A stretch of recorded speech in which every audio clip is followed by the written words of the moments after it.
2025년 11월 14일 저녁 7시 서울 강남의 한 특급 호텔 그랜드 볼룸에는 500명이 넘는 하객들이 모였다. 박준혁 테크놀로지 창립 35주년 기념식. 무대 위 대형 스크린에는 1990년에서 2025년 함께 만든 35년의 기적이라는 문구가 빛났다. 강민서 65세는 무대 옆 VIP석에 앉아 남편 박준혁 67세의 연단에 오르는 모습을 바라봤다. 그녀의 손에는 떨리는 축사 원고가 들려 있었다. 35년간의 여정을 담은 밤새워 준비한 원고였다. 이제 사모님께서 준비하신 특별한 말씀이 있다고 합니다. 강민서 여사님 무대로 나와 주시겠습니까? 민서가 자리에서 일어서려는 순간 준혁이 마이크를 가로챘다. 아, 잠깐만요. 오늘 주인공은 제가 맞죠? 여보, 당신은 그냥 편하게 앉아 있어요. 괜히 긴장하지 말고. 객석에서 가벼운 웃음이 터져나왔다. 사람들은 자상한 남편이 아내를 배려하는 것으로 받아들였다. 하지만 민서는 알았다. 남편의 눈빛 속 경멸을. 안녕하세요. 저는 강민서입니다. 올해 65 막 노년에 접어든 한 여자의 이야기를 들려드리려 합니다. 아마 많은 분들이 저를 박준혁 사모님으로만 알고 계실 거예요. 35년간 그렇게 불려왔으니까요. 그날 저녁 무대에서 남편의 말을 들었을 때 제 심장은 얼어붙었습니다. 여러분, 이 회사가 여기까지 올 수 있었던 건 저 혼자만의 힘이 아닙니다. 특히 지난 5년간 우리 회사를 완전히 새로운 차원으로 끌어올린 전략팀의 윤지혜 팀장에게 큰 박수 부탁드립니다. 30대 후반으로 보이는 여성이 무대로 올라왔습니다. 샤넬 정장을 입은 그녀는 자신감 넘치는 미소를 지으며 준혁 옆에 섰어요. 준혁은 그녀의 어깨를 감싸 안았습니다. 3초, 4초. 포옹이 너무 길었어요. 지혜 팀장은 이 회사의 진정한 1등 공신입니다. 그녀가 없었다면 우리의 AI 전환 프로젝트는 불가능했을 거예요. 객석에서 우레와 같은 박수가 터져 나왔습니다. 제 옆에 앉은 딸 서연이 제 손을 꼭 잡았어요. 서연 작은 목소리로 엄마, 저 여자. 뭔가 이상하지 않아? 저는 대답하지 못했습니다. 아니, 대답하고 싶지 않았어요. 이미 6개월 전부터 알고 있었으니까요. 남편의 휴대폰에서 우연히 본 메시지들. 사장님, 오늘 회의 자료 완벽했어요. 주말에 골프 치러 가시는 거죠? 제가 예약했어요. 그날 밤 집으로 돌아오는 차 안, 준혁이 운전하는 동안 저는 그에게 물었습니다. 여보, 오늘 왜 제 축사를 막았어요? 여보, 솔직히 말할게. 당신이 무슨 말을 하려고 했는지 알아. 우리가 함께 만든 회사. 이런 얘기하려고 했지? 하지만 이건 사실이 아니야. 뭐라고요? 이 회사가 여기까지 온 건 내 능력 덕분이야. 당신은 그냥 옆에서 밥 차려주고 뒷바라지 해준 거지. 그게 나쁘다는 게 아니라 그게 당신 역할이었잖아. 근데 왜 자꾸 공을 나누려고 해? 당신 덕분 아니라고. 35년. 제 인생의 절반이 넘는 시간이 한순간에 부정당했습니다. 손에 들고 있던 가방이 떨렸어요. 그 안에는 1990년에 제가 작성한 사업계획서 초안이 들어 있었습니다. 낡은 공책, 노란 형광펜으로 밑줄 그은 전략들, 밤새워 그린 시장 분석 차트. 그날 밤 저는 잠을 이룰 수 없었습니다. 침대 옆 서랍에서 오래된 앨범을 꺼냈어요. 1990년 준혁과 제가 함께 꿈꾸던 시작의 순간들이 담긴 사진들. 그중 한 장에서 제 모습을 발견했습니다. 30세의 젊은 여성, MBA 합격증을 들고 활짝 웃고 있는 모습. 그때 저는 물었죠. 지금의 제게. 민서야, 너는 언제부터 사라진 거니? 시계를 35년 전으로 돌려봅니다. 1990년 봄, 저는 30살이었어요. 이화여대 경영학과를 졸업하고 삼성전자 기획팀에서 3년간 일한 뒤 미국 펜실베이니아 와튼스쿨 MBA 과정에 전액 장학생으로 합격했습니다. 합격 통지서를 받던 날 저는 뛸 듯이 기뻤어요. 아버지는 딸이 MBA까지 간다는 게 자랑스러우셨고 어머니는 우리 딸 정말 대단하다며 온 동네 방방곡곡 자랑하고 다니셨죠. 그때 박준혁을 만났습니다. 그는 KAIST에서 컴퓨터공학을 전공한 32세의 엔지니어였어요. 선배의 소개로 만난 소개팅 자리였죠. 민서 씨, 저는 5년 안에 한국 최고의 IT 회사를 만들 거예요. 빌 게이츠처럼요. 근데 제게는 비즈니스 감각이 부족해요. 기술은 자신 있는데 전략을 어떻게 짜야 할지 모르겠어요. 그의 열정이 매력적이었습니다. 저도 제 MBA 지식을 실전에서 써보고 싶었어요. 그래서 데이트 삼아 그의 사업 아이디어를 함께 다듬기 시작했습니다. 1990년 여름, 준혁의 신림동 원룸. 그곳은 우리의 첫 번째 사무실이었어요. 낮에는 그가 대기업 연구소에서 일하고 밤에는 제가 퇴근 후 달려가 사업 계획을 세웠습니다. 준혁 씨, 한국은 지금 컴퓨터 보급률이 낮아요. 하지만 5년 후에는 모든 사무실에 PC가 들어갈 거예요. 그때를 대비해서 기업용 소프트웨어 시장에 집중해야 해요. 특히 중소기업을 타깃으로요. 민서 씨는 정말 대단해요. 이게 바로 전략가의 눈이군요. 근데 민서 씨 미국 유학은 어떻게 하려고요? 저는 그때 망설였습니다. 9월 입학까지 2달밖에 남지 않았는데 이 사업 계획서는 막 윤곽이 잡히기 시작했어요. 그리고 준혁을 사랑하게 되었습니다. 민서 씨, 우리 함께 이 회사를 만들어요. 당신이 전략을 짜고 내가 실행하는 거예요. 완벽한 팀이 될 수 있어요. 유학은 나중에 회사가 성공하면 그때 가도 되잖아요. 하지만 이건 제 꿈이었어요. 우리의 꿈으로 만들어요. 당신과 나, 우리 둘이서 만드는 회사. 성공하면 당신 이름도 공동 창업자로 올리고 지분도 50대 50으로 나눌게요. 약속해요. 그의 눈빛은 진심처럼 보였습니다. 저는 어리석게도 믿었어요. 1990년 8월, 저는 와튼스쿨에 입학 포기 서류를 제출했습니다. 그리고 9월, 준혁과 결혼했어요. 허니문은 없었습니다. 신혼집 작은 방이 우리의 창업 본부가 되었거든요. 신혼 첫날 밤, 우리는 침대가 아닌 책상 앞에 앉아 있었습니다. 자, 이제 본격적으로 시작해 볼까요? 회사 이름은 뭐로 할까요? 박준혁 테크놀로지. 어때요? 준혁 씨 이름만요? 일단은 대표가 저니까 제 이름으로 하는 게 좋지 않을까요? 투자자들도 남자 대표를 더 신뢰하잖아요. 당신은 내 뒤에서 진짜 전략가로 있는 거예요. 파워는 당신이 주는 거죠. 그때도 이상하다고 느꼈지만 저는 그래도 우리는 팀이니까라고 스스로를 위로했습니다. 1990년 10월 드디어 회사 설립. 자본금 2천만 원. 준혁 아버지께서 1천만 원, 제 부모님께서 1천만 원을 지원해 주셨어요. 하지만 등기부등본에는 박준혁 100% 지분으로 등록되었습니다. 여보, 지분은 나중에 수정할 수 있는 거죠? 당연하죠. 일단 창업 단계에서는 단독 대표가 깔끔해요. 회사가 안정되면 당신 지분 넣어줄게요. 믿어요? 저는 믿었습니다. 그게 제 첫 번째 실수였어요.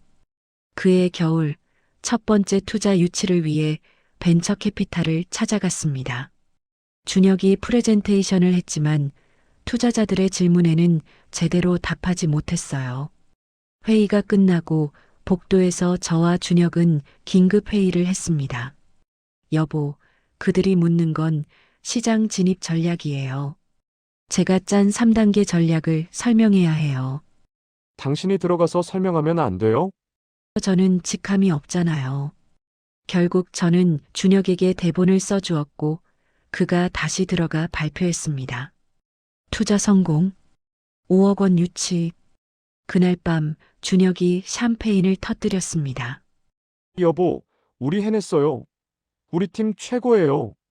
근데 여보, 다음부터는 제가 같이 들어가서 설명하면 안 될까요? 글쎄요. 당신이 나서면 사람들이 저 사장은 아내 뒷바라지로 성공한 거구나라고 생각할 수도 있어요. 그럼 제 이미지가 손상되잖아요. 당신은 그냥 뒤에서 전략 짜주는 게 더 나아요. 그때 최동훈 씨를 처음 만났습니다. 준혁의 카이스트 선배였던 그는 우리 회사의 첫 번째 직원이자 공동 창업 멤버가 되었어요. 민서 씨, 아까 투자 유치 전략 정말 훌륭했어요. 제가 봐도 당신이 진짜 CEO감이에요. 왜 뒤에만 있어요? 저는 집에서 전략 짜는 게 더 편해요. 밖에 나가는 건 준혁이가 잘하잖아요. 그래도 언젠가는 당신 이름이 알려져야 해요. 이건 불공평해요. 그의 말이 마음 한구석에 걸렸지만 저는 애써 무시했습니다. 우리는 팀이니까 누가 앞에 서든 상관없어라고 스스로를 속였죠. 1990년이 저물어갈 무렵 저는 임신 소식을 들었습니다. 서연이를 가진 거예요.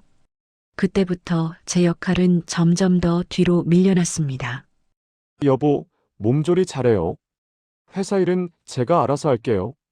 하지만 밤마다 준혁은 제게 전략 자문을 구했고 저는 침대에 누워서도 노트북을 켜고 사업 계획을 수정했습니다. 35년 전 그 순간 저는 알았어야 했습니다. 우리라는 단어는 이미 사라지고 있었다는 것을. 1995년 회사가 설립 5년 차에 접어들었을 때 저희는 직원 10명 규모의 중견 기업이 되었습니다.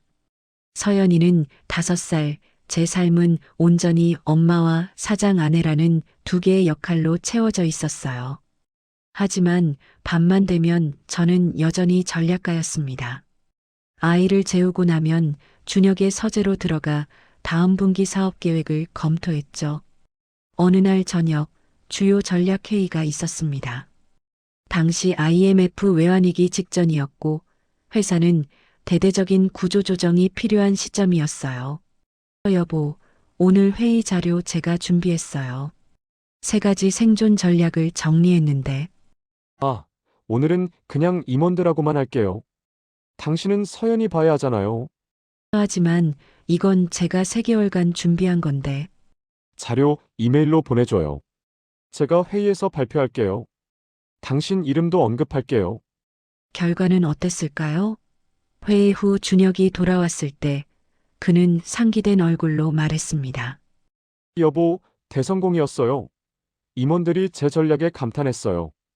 특히 선택과 집중 전략은 정말 혁신적이라고 했어요. 제 이름은 언급했어요? 잠시 멈칫하고 그게 분위기상 따로 언급하면 좀 이상할 것 같아서. 근데 다 우리 팀 거잖아요. 상관없죠? 그날부터 우리라는 단어가 점점 더 희미해졌습니다. 2000년 회사가 코스닥 상장을 준비하던 해였어요. 저는 대기업 인수 제안에 대한 의견서를 준혁에게 제출했습니다. 민서 여보, 이 인수 제안 받으면 안 돼요. 지금 당장은 100억이 크게 보이지만 5년만 더 버티면 우리는 500억 기업이 될 수 있어요. 제 시장 분석을 보세요. 당신이 뭘 알아요? 현장은 책이 아니라고요.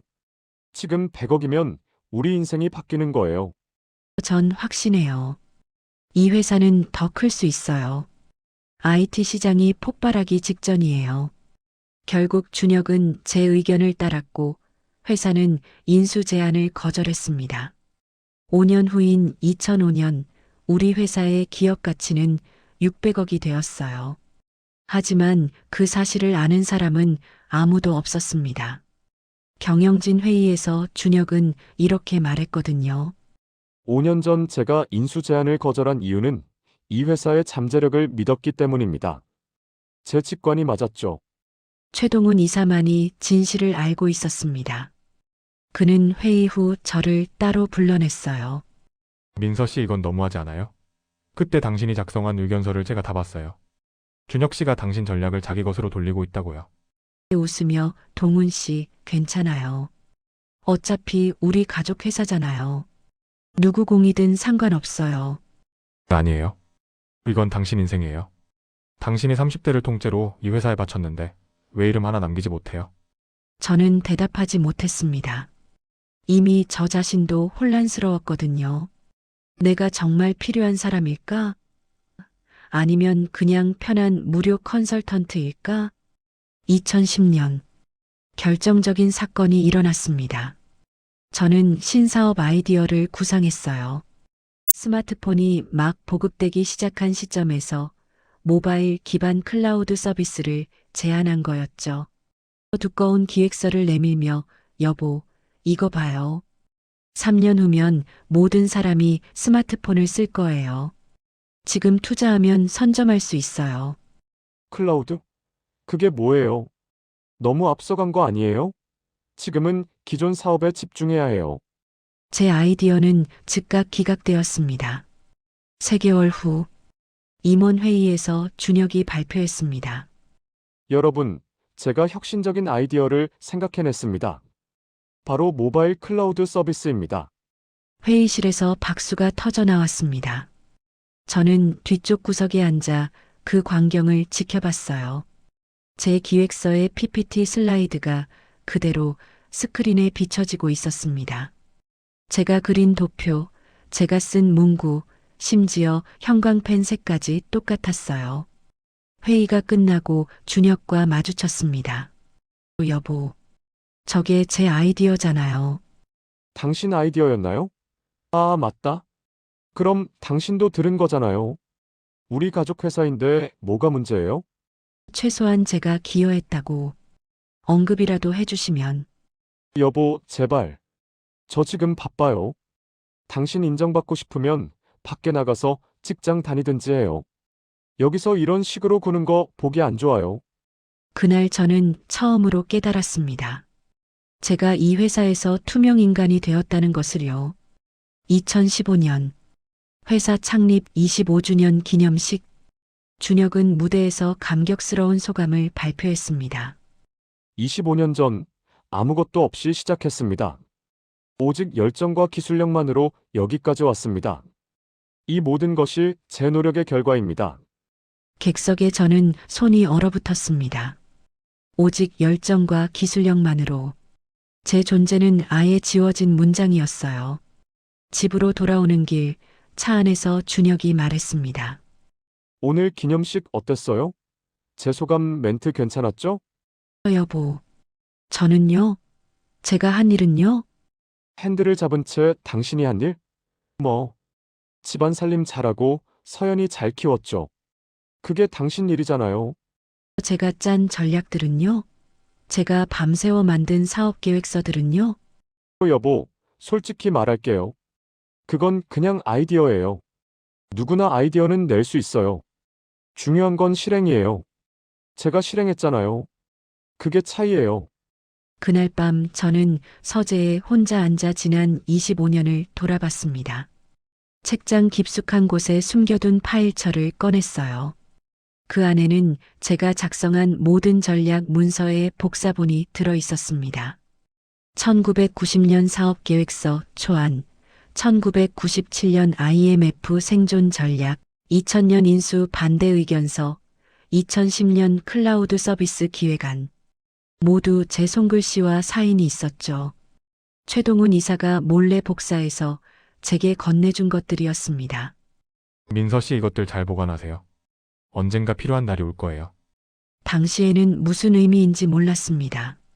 하지만 2015년 그날 밤 저는 처음으로 이해했어요. 이건 단순히 공을 인정받지 못한 것이 아니었습니다. 제 인생 자체가 도둑맞은 거였어요. 그날부터 저는 조금씩 변하기 시작했습니다. 아니, 변해야겠다고 다짐했습니다.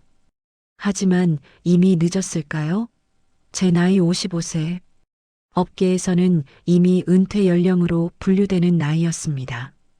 현재 시점 2025년 11월 15일. 35주년 기념식 다음 날 저는 아침 일찍 일어나 커피를 내렸습니다. 준혁은 아직 잠들어 있었고 집은 고요했어요. 거실 창문으로 들어오는 햇살을 바라보며 생각했습니다.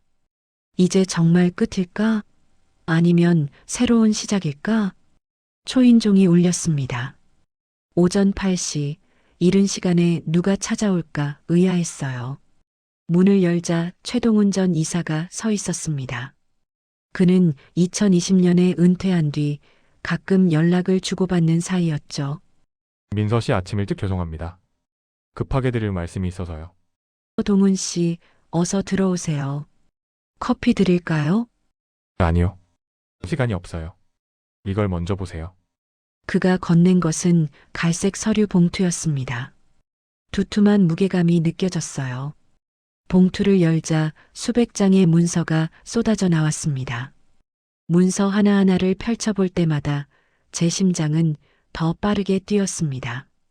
모든 문서에는 프리패드 바이 강민서, 스트러티직 플래너, 강민서, 프로포절 바이 강민서라는 표기가 선명했습니다. 떨리는 손으로 동훈 씨, 이게 다 어디서 난 거예요? 제가 35년간 하나하나 모아둔 거예요. 민서 씨, 저는 처음부터 알고 있었어요. 이 회사의 진짜 두뇌가 누구인지. 준혁 씨는 실행자였을 뿐이에요. 전략은 전부 당신이 짠 거잖아요. 왜 이제야 이걸 주는 거예요? 한숨을 쉬며 솔직히 말하면 저도 겁쟁이였어요. 준혁 씨가 제 상사였고 저도 월급쟁이였으니까요. 하지만 어제 기념식에서 당신 표정을 봤어요. 더 이상 참을 수 없겠더라고요. 그가 서류 중 한 장을 꺼내 제게 보여줬습니다. 이거 기억나세요? 2005년 이사회 회의록이에요. 회의록을 읽는 순간 제 눈에서 눈물이 흘렀습니다. 회의록 내용: 일시 2005년 7월 15일 안건 지분 재조정 논의. 박준혁 대표 회사가 이제 안정화되었으니 창립 멤버들에게 지분을 재분배하겠습니다. 최동훈 이사 3%, 김영수 이사 2%. 대표님, 사모님께도 지분을 드려야 하지 않을까요? 초기 전략 수립에 큰 기여를 하셨는데. 아내는 가족이니까 따로 지분이 필요 없습니다. 어차피 제 것이 그녀 것이잖아요. 저는 이런 회의가 있었는지도 몰랐어요. 그럼요. 준혁 씨가 당신을 철저히 배제했으니까요. 민서 씨, 더 충격적인 게 있어요. 그가 꺼낸 또 다른 서류는 최근 3년간의 회사 재무제표였습니다. 준혁 씨가 2020년부터 당신 명의의 회사 지분 15%를 몰래 처분하려고 시도했어요. 당신 모르게요? 다행히 법무팀에서 제지했지만 언젠가 다시 시도할 겁니다. 15%? 그게 제 명의였다고요? 네. 회사 설립 초기에 당신 부모님이 투자한 1천만 원에 대한 지분이었어요. 당시에는 가치가 없었지만 지금은 약 90억 원 상당이에요. 90억? 상상도 못할 금액이었습니다. 민서 씨, 이제 선택해야 해요. 이대로 가만히 있을 건가요? 아니면 당신의 권리를 찾을 건가요? 저는 대답하지 못하고 서류들을 바라봤습니다. 35년간의 증거들, 제 인생의 흔적들. 그때 계단에서 발소리가 들렸습니다. 준혁이 내려오고 있었어요. 동훈 씨? 이 아침에 무슨 일이에요? 준혁 씨, 이제 진실을 밝힐 때가 됐어요. 무슨 진실? 최동훈이 테이블 위에 서류들을 가리켰습니다. 준혁의 얼굴이 순식간에 굳어졌어요. 그게 왜 여기 있어요? 35년간 제가 모아뒀어요. 당신이 아내의 공을 훔친 증거들이요. 훔쳤다니요? 우리는 부부예요. 부부의 것은 공동재산이라고요. 공동재산은 돈이에요. 명예와 인정은 다르죠. 당신은 35년간 민서 씨의 명예를 훔쳤어요. 여보, 이제 저도 물어볼게요. 정말 저는 이 회사에 아무 기여도 안 한 건가요? 순간 침묵하다가 당신이 도왔다는 건 인정해요. 하지만 최종 결정은 항상 제가 했잖아요. 그게 리더예요. 리더? 당신은 민서 씨의 대본을 읽는 배우였을 뿐이에요. 그 순간 또 다른 인물이 등장했습니다. 딸 서연이 2층에서 내려온 거예요. 그녀의 손에는 낡은 공책이 들려 있었습니다. 엄마, 이게 뭐예요? 제가 잃어버렸다고 생각한 1990년 사업계획서 초안이었습니다. 어젯밤 아빠 서재에서 찾았어요.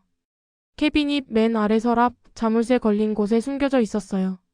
근데 이게 전부 엄마 필체예요. 엄마가 이 회사를 만든 거예요? 서연아, 그건 아빠 설마 엄마 공을 훔친 거예요? 침묵이 흘렀습니다. 준혁은 아무 말도 하지 못했고 저는 딸의 눈을 똑바로 바라봤습니다. 서연아, 엄마가 미안해. 35년간 내게 진실을 말하지 못했어. 엄마, 왜요? 왜 참았어요? 사랑했으니까. 가족이 깨질까봐 두려웠으니까. 하지만 이제는 더 이상 참을 수 없어. 여보, 진정해요. 우리 대화로 풀 수 있어요. 이혼까지 갈 필요 없잖아요. 이혼? 제가 언제 이혼 얘기했어요?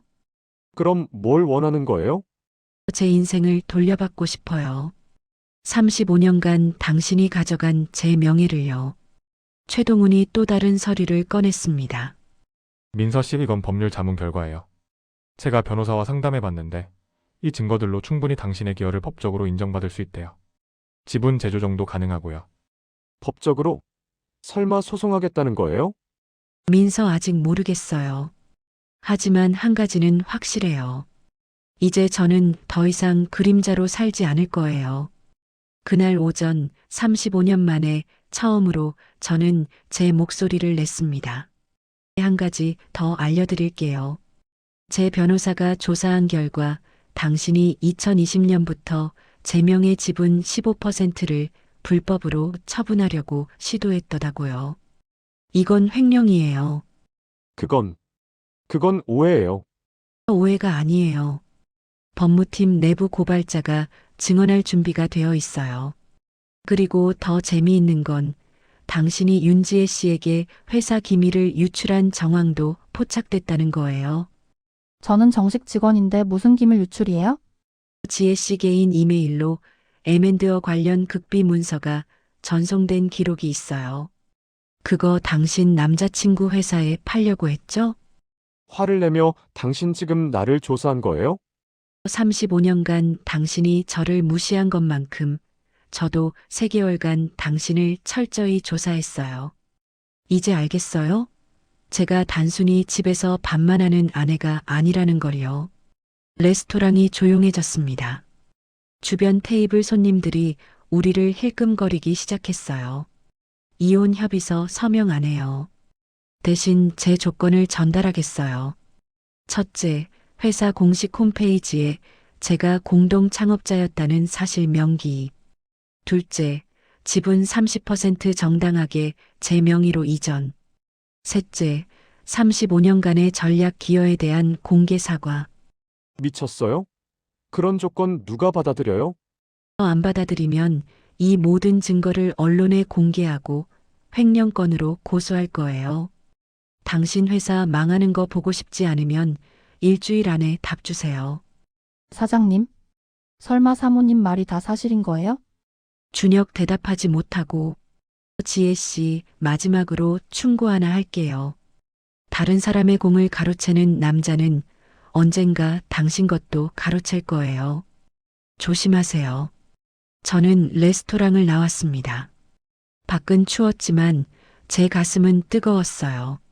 35년 만에 처음으로 제 목소리를 제대로 낸 순간이었습니다. 택시를 타고 집으로 가는 길 서연에게서 전화가 왔습니다. 엄마 괜찮아요? 아빠한테 변호사 통해서 연락 왔는데 엄마가 이혼 조건 제시했다고. 서연아, 엄마 괜찮아. 아니, 35년 만에 처음으로 괜찮아졌어. 서연 울먹이며 저 엄마 편이에요. 아빠가 한 짓 용서 못해요. 고마워, 딸. 근데 이제 엄마는 용서나 복수가 아니라 제 인생을 되찾으려는 거야. 집에 도착하자 최동훈이 현관 앞에서 기다리고 있었습니다. 민서 씨 잘하셨어요. 준혁 씨 변호사한테 연락 왔어요. 협상하고 싶대요. 빨리 무너지네요. 당연하죠. 횡령건이 터지면 그는 CEO 자리에서 물러나야 해요. 그리고 제가 한 가지 더 조사한 게 있어요. 그가 보여준 서류에는 충격적인 내용이 담겨 있었습니다. 준혁 씨가 지난 5년간 회사 자금 120억을 개인적으로 유용했어요. 윤재 씨 이름으로 강남에 오피스텔도 사주고 해외여행 경비로 쓰고 전부 회사 돈이에요. 한숨을 쉬며 제가 35년간 사랑한 사람이 이런 사람이었다니. 민서 씨 이제 선택하세요. 그냥 이혼 합의금 받고 끝낼 건가요? 아니면 제대로 싸울 건가요? 저는 창밖을 바라봤습니다. 서울의 불빛들이 반짝이고 있었어요. 동훈 씨, 저 65세예요. 이 나이에 새로 시작하는 게 가능할까요? 민서 씨는 35년간 한국 최고의 IT 기업 전략을 혼자 짜온 사람이에요. 나이가 뭐가 중요해요? 능력이 중요하죠. 그럼 제대로 한번 해볼까요? 그렇게 나와야죠. 그날 밤 저는 새벽까지 서류를 정리했습니다. 35년간의 전략 문서들, 회의록들, 이메일 기록들, 모든 증거를 체계적으로 분류했어요. 새벽 4시 노트북을 열고 새로운 파일을 만들었습니다. 파일명 강민서의 재시작 -65세, 나의 첫 번째 회사. 이제 저는 더 이상 누군가의 그림자가 아니었습니다. 제 이름으로 빛날 준비가 된 거죠. 2025년 12월 한 달 후, 준혁과의 법적 공방이 시작된 지 2주 만에 언론에서 먼저 움직였습니다. 누군가 내부 고발을 한 거예요. 조선일보 일면 헤드라인. 박준혁 테크놀로지 35년 신화에 숨은 주역은 아내였다. 강민서 씨 공동 창업자 인정 소송 제기. 기사가 나가자 어깨가 발칵 뒤집혔습니다. 제 휴대폰으로 수십 통의 전화가 걸려왔어요. 오래된 동료들, MBA 동기들, 심지어 전혀 모르는 기자들까지. 그중 한 통의 전화가 제 인생을 바꿨습니다. 민서야, 나야. 김수진. 기억나? 김수진. 35년 전같이 와튼스쿨에 합격했던 동기였어요.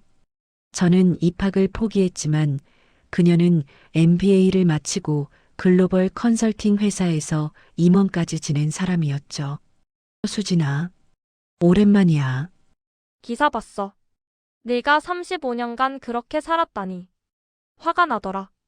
근데 동시에 생각했어. 이제라도 늦지 않았다고. 무슨 말이야? 나 작년에 은퇴했거든. 그리고 시니어 여성 전문가들 모아서 컨설팅 펌 만들려고 준비 중이야. 너 합류 안 할래? 내 전략 기획 능력이면 충분히 가능해. 나 65세야. 경력도 공식적으로는 없고 경력? 너 35년간 IT 기업 최고 전략가였잖아. 이제 그걸 증명할 기회가 온 거야. 민서야, 우리 나이 65세가 뭐가 문제야? 경험이 최고의 자산인 거지. 그날 저는 수진을 만났습니다. 강남의 한 카페에서 그녀는 사업 계획서를 펼쳤어요. 회사 이름은 시니어 브릿지. 50대, 60대 은퇴한 여성 전문가들이 중소기업에 컨설팅 서비스를 제공하는 거야. 우리 세대의 경험과 지혜를 다음 세대에 연결하는 다리 역할을 하자는 거지. 좋은 아이디어네. 근데 투자는? 내가 은퇴금으로 5억 준비했어. 그리고 우리 MBA 동기들 중에 관심 있는 사람들 몇 명 있어. 너까지 합류하면 총 7명이야. 저는 그 자리에서 결정했습니다. 할게. 제대로 한번 해보자. 2026년 1월 시니어 브릿지 컨설팅이 공식 출범했습니다. 공동대표 김수진, 강민서. 제 이름이 처음으로 대표 자리에 올랐어요. 사무실은 강남 작은 오피스텔이었습니다. 7명의 창립 멤버는 모두 55세에서 68세 사이의 여성들이었어요. 전직 대기업 임원, 교수, 변호사, 회계사, 각 분야 최고 전문가들. 첫 팀 미팅에서 제가 말했습니다. 여러분, 세상은 우리를 은퇴 연령이라고 부르죠. 하지만 우리는 알아요. 이 나이에 우리가 얼마나 많은 것을 할 수 있는지. 35년간 뒤에 숨어 있던 저처럼 여러분도 빛나지 못했던 순간이 있을 거예요. 이제 함께 빛납시다. 박수가 터져 나왔습니다. 하지만 현실은 녹록지 않았습니다. 첫 번째 클라이언트를 찾는 데만 한 달이 걸렸어요. 대부분의 기업들은 시니어 컨설턴트라는 말에 고개를 저었죠. 한 스타트업 대표의 말이 기억납니다. 죄송하지만 저희는 좀 더 트렌디한 전략이 필요해서요.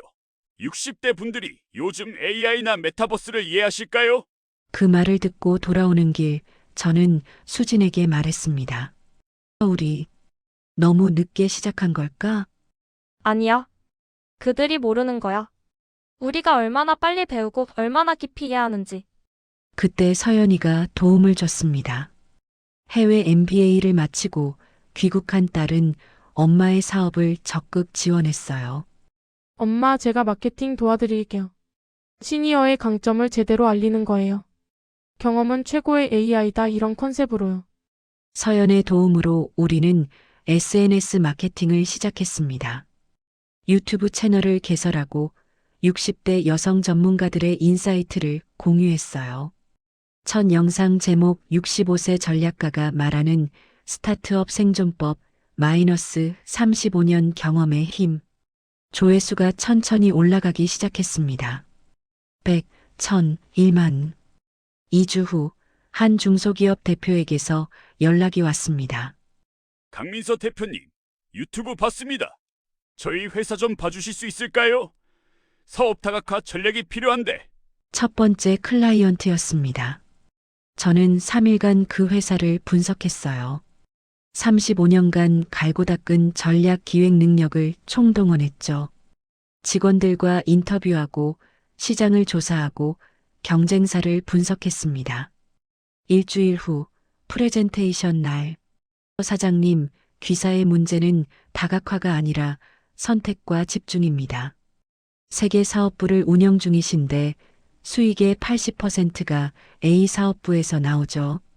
나머지는 자원만 낭비하고 있어요. 제 제안은 B, C 사업부를 매각하고 A 사업부에 올인하는 겁니다. 그럼 직원들 구조 조정이. 아니요. B, C 사업부를 매각할 때 직원 고용 승계 조건을 넣으면 됩니다. 그리고 매각 자금으로 A 사업부 R&D에 투자하세요. 3년 후 상장 가능합니다. 대표님, 정말 대단하십니다.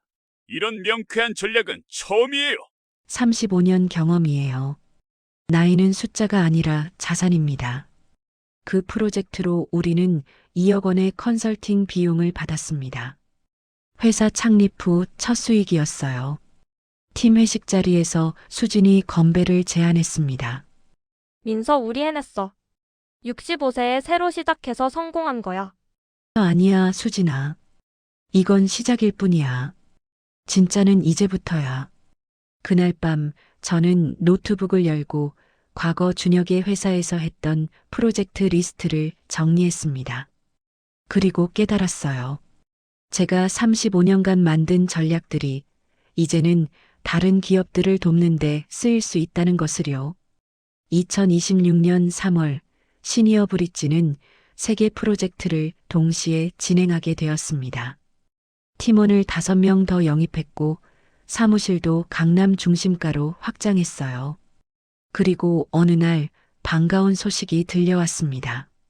민서 씨 법원에서 판결 났어요. 당신이 승소했어요. 판결문 주요 내용. 피고 박준혁은 원고 강민서가 1990년부터 2020년까지 회사 경영 전략 수립에 실질적으로 기여한 사실을 인정하며 회사 지분 25%를 원고에게 이전할 것. 또한 위자료 50억 원을 지급할 것. 저는 눈물을 흘렸습니다. 기쁨의 눈물이 아니라 해방의 눈물이었어요. 35년. 정말 긴 시간이었네요. 이제 당신 이름으로 사는 거예요. 민서 씨? 그날 저녁 딸 서연이 축하 파티를 열어줬습니다. 엄마, 정말 자랑스러워요. 엄마가 제 롤모델이에요.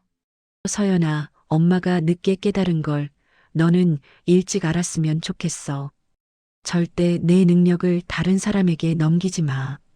내 이름으로 빛나. 알았어요, 엄마.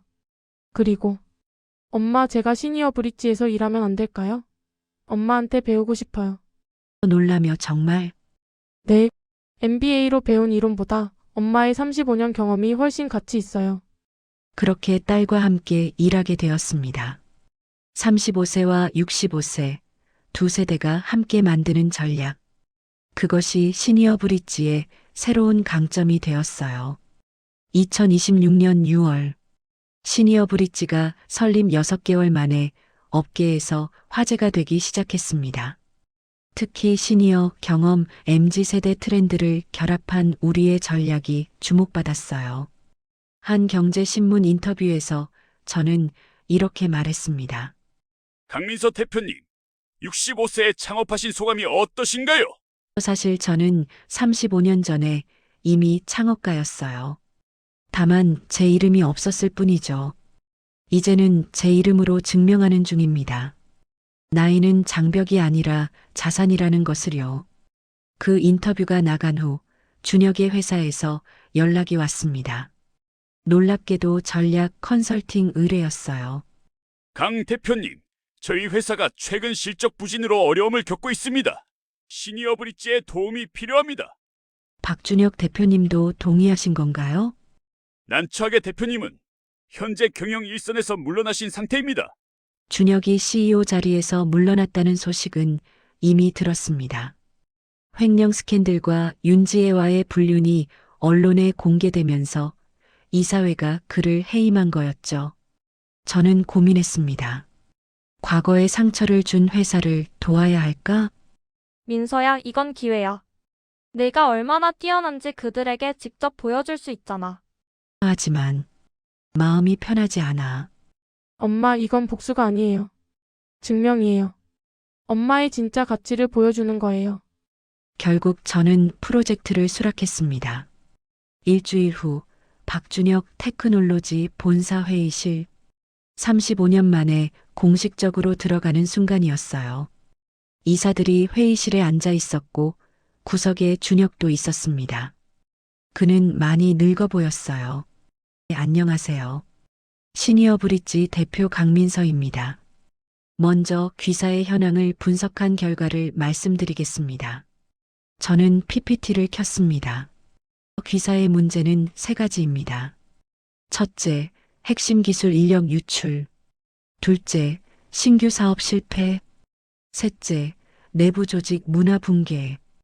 이 모든 것의 근본 원인은 전략적 방향성 상실입니다. 구체적으로 어떤 의미입니까? 귀사는 1990년 창립 이후 30년간 명확한 비전이 있었습니다. 하지만 최근 5년간 그 방향을 잃었죠. 왜일까요? 저는 준혁을 바라봤습니다. 왜냐하면 진짜 전략가가 사라졌기 때문입니다. 회의실이 조용해졌습니다. 제가 1990년부터 2020년까지 이 회사의 모든 핵심 전략을 수립했습니다. 법원에서도 인정한 사실이죠. 그런데 제가 떠난 후 이 회사는 표류하기 시작했어요. 그럼 해결책은 무엇입니까? 원점으로 돌아가는 겁니다. 1990년 우리가, 아니, 제가 세웠던 초심으로요. 저는 35년 전 제가 작성한 사업 계획서를 화면에 띄웠습니다. 기술로 사람을 연결하고 혁신으로 미래를 만든다. 이게 이 회사의 원래 비전이었습니다. 언제부터 이익만 쫓게 되었나요? 이사들이 고개를 끄덕였습니다. 다음 3개월간 저는 박준혁 테크놀로지의 재건 프로젝트를 이끌었습니다.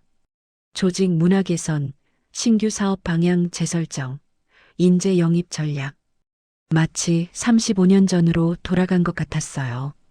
하지만 이번에는 달랐습니다. 제 이름이 모든 문서에 당당히 적혀 있었거든요. 프로젝트 막바지, 준혁이 저를 따로 찾아왔습니다. 민서 씨, 아니, 강 대표님. 잠깐 이야기 좀 할 수 있을까요? 민서 무슨 일이세요? 저 사과하고 싶어요. 35년간 당신을 무시하고 당신의 공을 가로챈 것 이제 와서 사과가 무슨 의미가 있을까요? 없죠. 저도 알아요. 하지만 그래도 말하고 싶었어요. 당신 없었으면 이 회사는 시작도 못했을 거예요.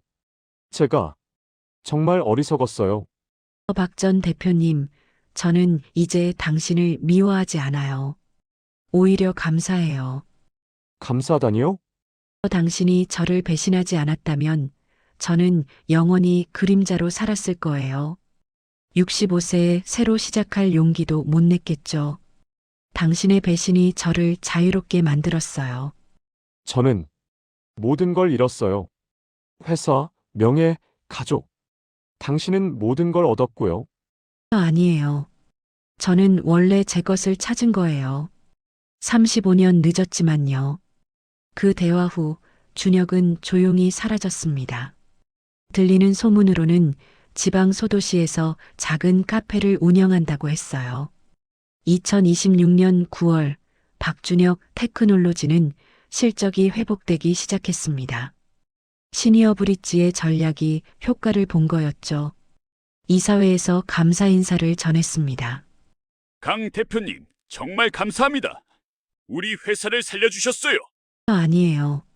제가 35년 전에 심은 씨앗을 다시 가꾼 것뿐이에요. 그날 저녁 시니어 브릿지 사무실에서 팀원들과 축하 파티를 열었습니다. 민서야, 우리 이제 업계에서 확실히 자리 잡은 것 같아. 대기업에서도 컨설팅 의뢰가 들어오고 있어. 고마워, 수진아. 내가 없었으면 못했을 거야. 엄마, 제가 조사해 봤는데요. 시니어 브릿지 올해 매출이 30억 예상돼요. 내년에는 50억 넘길 수 있을 것 같아요. 팀원들이 환호했습니다. 여러분, 우리가 증명한 게 뭘까요? 나이가 많다고 끝이 아니라는 거예요. 오히려 경험이 쌓인 지금이 가장 가치 있는 때라는 거죠. 박수가 터져 나왔습니다. 그날 밤 혼자 사무실에 남아 창밖을 바라봤습니다. 서울의 야경이 아름다웠어요. 65세. 많은 사람들이 인생의 황혼이라고 부르는 나이. 하지만 저에게는 새벽이었습니다. 이제 막동이 트기 시작한 제 인생의 진짜 시작. 핸드폰이 울렸습니다. 한방송국 PD의 연락이었어요. 강민서 대표님, 당신의 이야기를 다큐멘터리로 만들고 싶습니다. 65세의 재탄생이라는 제목으로요. 제 이야기가 그렇게 특별한가요? 특별하죠. 많은 시니어 여성들이 당신처럼 능력이 있지만 빛나지 못하고 있어요. 당신의 이야기가 그들에게 용기를 줄 거예요. 저는 잠시 생각하다가 대답했습니다. 좋아요.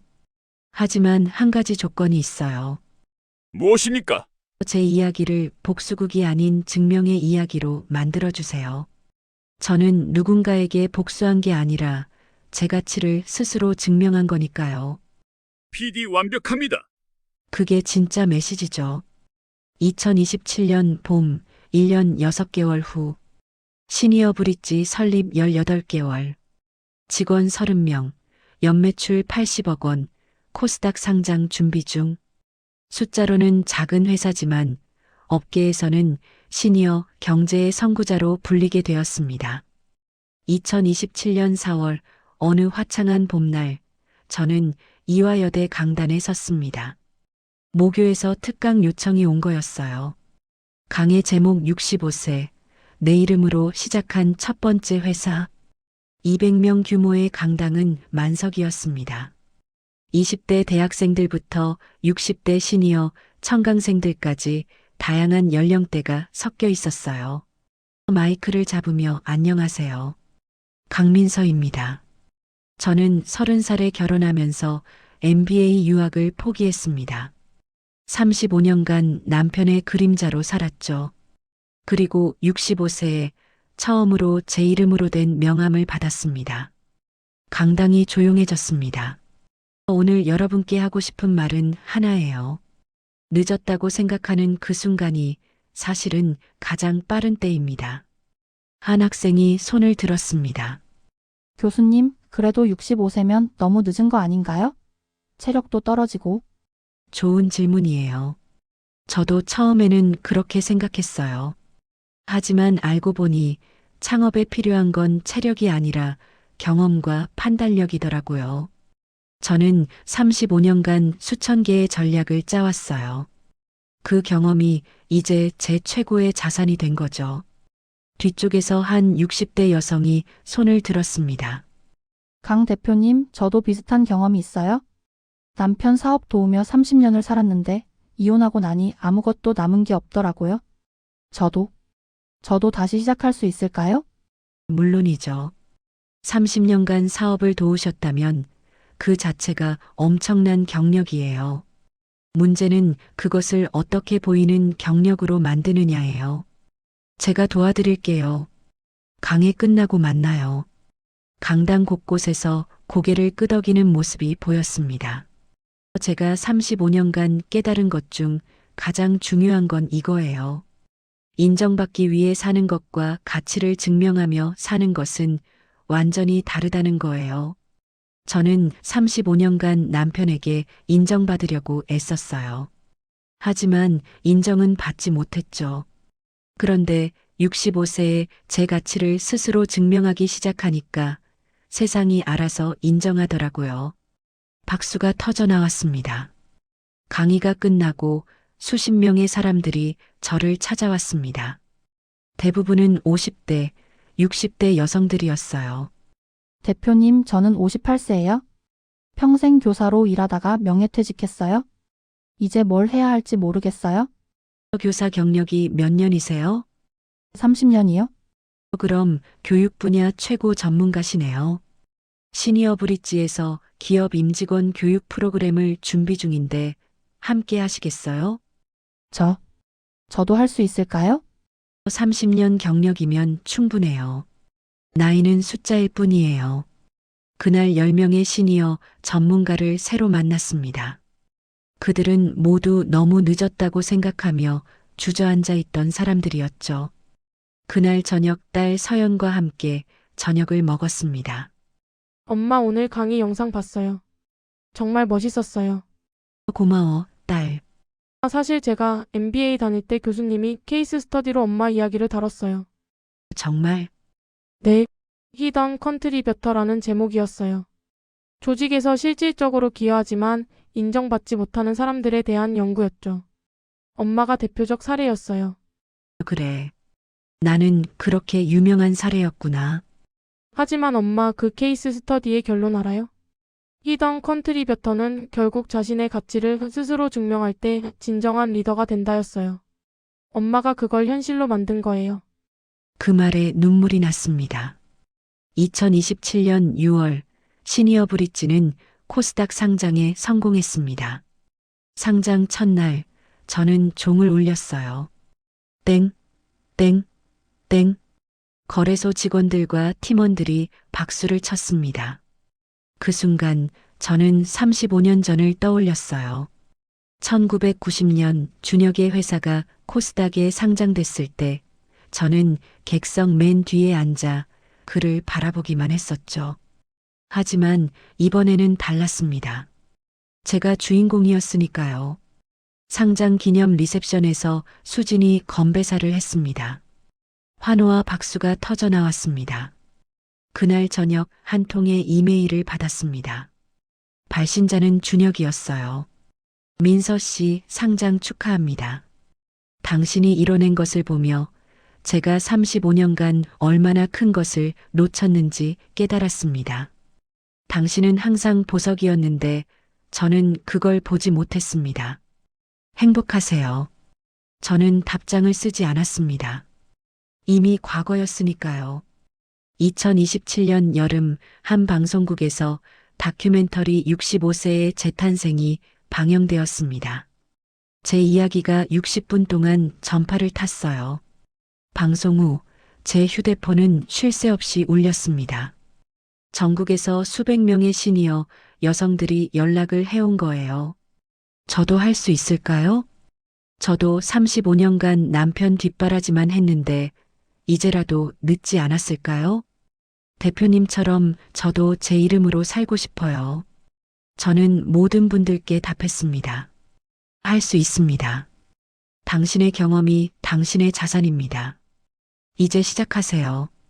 2027년 가을 시니어 브릿지는 시니어 여성 창업 아카데미를 개설했습니다. 50세 이상 여성들에게 창업 교육을 무료로 제공하는 프로그램이었어요. 첫 기수 모집에 300명이 지원했습니다. 오리엔테이션 날 저는 300명의 수강생들 앞에 섰습니다. 여러분, 세상은 우리에게 말합니다. 이제 쉬세요. 너무 늦었어요. 나이 들었어요. 하지만 우리는 알아요. 지금이 가장 가치 있는 때라는 것을요. 수강생 한 분이 손을 들었습니다. 대표님 실패하면 어떡하죠? 이 나이에 다시 일어설 수 있을까요? 저는 65세에 시작해서 처음 6개월간 클라이언트 한 명 못 구했어요. 실패의 연속이었죠. 하지만 포기하지 않았어요. 왜냐하면 35년간 참았던 것에 비하면 6개월의 실패는 아무것도 아니었으니까요. 강당이 조용해졌습니다. 여러분, 이제 여러분 인생의 CEO는 여러분입니다. 다른 사람의 승인이 필요 없어요. 스스로 결정하고, 스스로 책임지고, 스스로 빛나세요. 우레와 같은 박수가 터져 나왔습니다. 그날 밤 집으로 돌아가는 길에 서연이 전화했습니다. 엄마, 저 좋은 소식 있어요. 뭔데? 제가 임신했어요. 엄마가 할머니 되시는 거예요. 기쁨에 눈물 흘리며 정말 우리 서연이가 엄마, 제 아이에게 엄마처럼 강한 사람이 되라고 가르칠 거예요. 그리고 절대 자기 꿈을 포기하지 말라고요. 고마워, 딸. 정말 고마워. 2028년 봄, 손녀가 태어났습니다. 이름은 강지혜. 지혜롭게 살라는 의미였어요. 병원에서 갓 태어난 손녀를 안았을 때 저는 다짐했습니다. 이 아이가 자랄 세상은 여성의 가치가 제대로 인정받는 세상이어야 해. 나이와 성별이 장벽이 되지 않는 세상. 그리고 그 세상을 만들기 위해 저는 오늘도 일합니다. 에필로그 2028년 여름 저는 68세가 되었습니다. 시니어 브릿지는 직원 100명, 연매출 200억 원의 중견 기업이 되었어요. 하지만 더 중요한 것은 우리를 통해 300명의 시니어 여성이 창업에 성공했다는 사실입니다. 어느 저녁 사무실에서 혼자 앉아 창밖을 바라봤습니다. 서울의 야경이 여전히 아름다웠어요. 35년 전 저는 제 꿈을 포기하며 이렇게 생각했습니다. 사랑을 선택하면 꿈은 포기해야 하는구나. 하지만 이제 알았어요. 진정한 사랑은 꿈을 포기시키지 않는다는 것을요. 그리고 꿈은 나이와 상관없이 언제든 다시 꿀 수 있다는 것을요. 저는 65세에 처음으로 제 이름으로 된 명함을 받았습니다. 늦었을까요? 아니요. 그때가 바로 가장 완벽한 타이밍이었습니다. 2028년 가을, 와튼스쿨에서 초청 강연 요청이 왔습니다. 38년 전 포기했던 그 학교, 강단에 섰을 때 200명의 MBA 학생들이 저를 바라봤습니다. 안녕하세요. 저는 38년 전 이 학교 입학을 포기한 강민서입니다. 하지만 오늘 MBA 졸업장보다 더 가치 있는 것을 가지고 이 자리에 섰습니다. 바로 35년간의 실전 경험이죠. 학생 하나가 물었습니다. 후회하지 않으세요? 38년 전에 왔다면 더 일찍 성공했을 텐데. 아니요. 만약 38년 전에 왔다면 저는 그저 뛰어난 MBA 졸업생 중 한 명이었을 거예요. 하지만 지금의 저는 불가능을 가능으로 만든 사람이에요. 어떤 게 더 가치 있을까요? 강당이 박수로 가득 찼습니다. 강의 후 한 여학생이 다가왔습니다. 교수님, 저도 결혼 때문에 커리어를 고민 중이에요. 어떻게 해야 할까요? 둘 다 선택하세요. 하지만 절대 당신의 이름을 지우지 마세요. 당신의 성취는 당신 이름으로 남아야 해요. 감사합니다. 절대 잊지 않을게요. 그날 저녁 호텔방에서 노트북을 열었습니다. 새로운 프로젝트를 계획하고 있었거든요. 프로젝트명 70대를 위한 재창업 프로그램. 누군가는 말했습니다. 65세에 시작하기도 늦었는데 70대요? 저는 답합니다. 아니요. 70대는 50년 경험의 결정체예요. 가장 완벽한 시작 나이죠. 이제 저는 확신합니다. 인생에 너무 늦은 시기는 없다는 것을요. 그리고 당신의 인생의 CEO는 언제나 당신이어야 한다는 것을요. 오늘 이 이야기를 들으신 여러분, 혹시 이렇게 생각하고 계신가요? 나는 이미 늦었어. 나는 아무것도 없어. 나는 너무 나이가 많아. 아니요. 당신은 늦지 않았습니다. 당신은 많은 것을 가지고 있습니다. 당신의 나이는 자산입니다. 강민서 씨는 65세에 시작했습니다. 당신은 몇 살이신가요? 지금 이 순간이 당신 인생의 가장 빠른 순간입니다. 시작하세요. 당신 이름으로.